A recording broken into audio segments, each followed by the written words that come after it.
पुण्यातील एका प्रतिष्ठित कॉलेजमध्ये मंगेश आणि ऋतुजा याची भेट झाली. मंगेश 21 वर्षाचा एक गरीब घरातला पण अभ्यासात हुशार मुलगा, तर ऋतुजा 19 वर्षाची एक मोठ्या उद्योगाची लाडकी कन्या. दोघे स्वभावाने अगदी विरुद्ध होते, पण कॉलेजच्या लायब्ररीत एक पुस्तकावरून झालेली त्यांची पहिली भेट प्रेमात रूपांतरित झाली. मंगेशचे साधेपणा ऋतूला भावले आणि ऋतुजा निरागस सौंदर्य पाहून मंगेशला तिची वेळ लागली. कॉलेजच्या कॅन्टीनपासून ते शहरातल्या बागापर्यंत त्याची मैत्री बदलली. लवकरच त्यांच्या मैत्रीचे रूपांतर जीवापाड प्रेमात झाले. ते एकमेकांसाठी काही करायला तयार होते. एका रात्री जेव्हा ऋतुजाच्या घरी कोणी नव्हते, तेव्हा त्याने आपल्या प्रेमाची परिसीमा गाठली. शारीरिक संबंधांच्या माध्यमातून त्यांनी एकमेकांना पूर्णपणे स्वीकारले. त्या रात्रीनंतर त्यांचे नाते अधिक घट्ट झाले, पण हे प्रेम जास्त काळ लपून राहू शकले नाही. ऋतुजांच्या वडिलांना याबद्दल समजले तेव्हा त्यांनी त्याला सक्त विरोध केला. एक गरीब मुलगा आमच्या खानदानाच्या प्रतिष्ठेला साजेसा नाही असे ठणकावून सांगत त्यांनी ऋतुजाने लग्न दुसऱ्या एका श्रीमंत घरात ठरवले.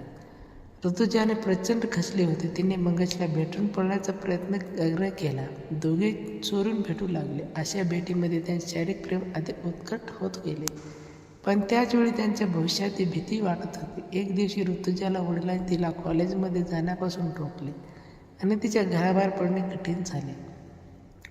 मंगेशने तिला भेटण्यासाठी खूप प्रयत्न केले, पण श्रीमंत वडिलांच्या सुरक्षेच्या तट तोडणे त्यांच्या आवाक्याबाहेर होते. ऋतुजाला जबरदस्तीने दुसऱ्या शहरात नेण्यात आले. मंगेशने तिला शोधण्याचा आटोकाट प्रयत्न केला, पण ऋतुजांच्या वडिलांनी सर्व संपर्क तुटून टाकले होते. ऋतुजाला आपल्या कुटुंबाच्या प्रतिष्ठेची आणि वडिलांच्या आरोग्याची माघार घ्यावी लागली. काही वर्षांनंतर एके दिवशी मंगेशने बातमी वाचली की ऋतुजा एका बड्या उद्योगपतीसोबत लग्न झाले आहे. तिचे आयुष्य आता पूर्णपणे बदलले होते आणि तो तिचा जुना काळ जणू एखादे स्वप्नच उरले होते. त्याच्यात एक मोठा तुरा निर्माण झाला होता, जो कधीच भरून निघणारा नव्हता.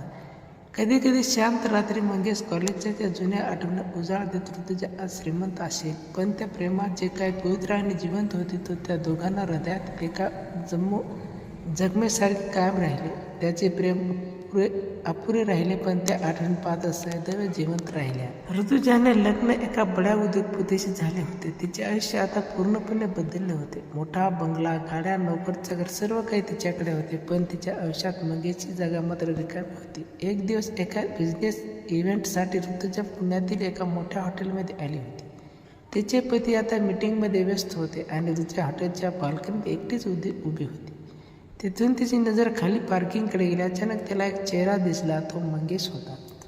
तो तिथे डिलिव्हरी बॉय म्हणून कामासाठी आला होता. ऋतुजाला आपल्या डोळ्यावर विश्वास बसेना. तिने काही विचार न करता धावत जाऊन हॉटेलच्या मागच्या बाजूला असलेल्या गॅरेजजवळ गाठली. मंगेशने तिला पाहिले आणि तो स्तब्ध झाला. तिचे महागडे दागिने, भरजरी साडी आणि चेहऱ्यावरचा तो श्रीमंत थाट, पण डोळ्यात मात्र तीच जुनी व्याकुळता होती. ऋतुजातून मंगेशच्या आवाजात वेदना होती. ऋतुजा धावत जाऊन मंगेशला मिठी मारली. तिने अश्रू मंगेशच्या खांद्यावर ओघळू लागली. मंगेश, तू का नाही आलास? तू का थांबलास? मी तुझी वाट पाहत होते, ते होतके देत म्हणाले. मंगेशने तिला हळू दूर केले. मी कसा येतो? आज तू ज्या जगाची राणी आहेस तिथे पोचण्यासाठी माझी लायकी नाही, हे तुझी जाणतेस. पण हे बघ, मी आजही कोणाशी लग्न केले नाही. माझ्या मनात फक्त तूच आहेस. त्याच्या अचानक भेटीत पुन्हा एकदा प्रेमाचे ते जुने काऊर उठले. ज्या अर्थी त्यांनी आज एकमेकांना पाहिले होते त्यावरून स्पष्ट होते की त्यांच्यातील ओढ अजूनही संपलेली नव्हती. ऋतुजाला तिच्या त्या समृद्ध पण कोरड्या आयुष्याची पुन्हा एकदा जाणीव झाली. हॉटेलच्या बाल्कनीत उभा राहून दोघांनी परिस्थिती गांभीर्याने ओळखून एक मोठा निर्णय घेतला. ऋतुजाने आयुष्य आता एका बड्या उद्योगाच्या पत्नीच्या सोबत अडकले होते, पण तिचे मन अजून मंगेशच्या आठवणींना गुंतले होते. मंगेशने तिला वचन दिले होते की तिच्या आयुष्यातून कधी पूर्णपणे जाणार नाही. त्याने एक गुपित करार केला. ऋतुजा आपल्या सासरी किंवा पतीसोबतच्या व्यस्त आयुष्यात केवळ काढेन आणि दर 15 दिवसांनी किंवा महिन्यातून एकदा ते दोघे एक सुरक्षित ठिकाणी भेटतील.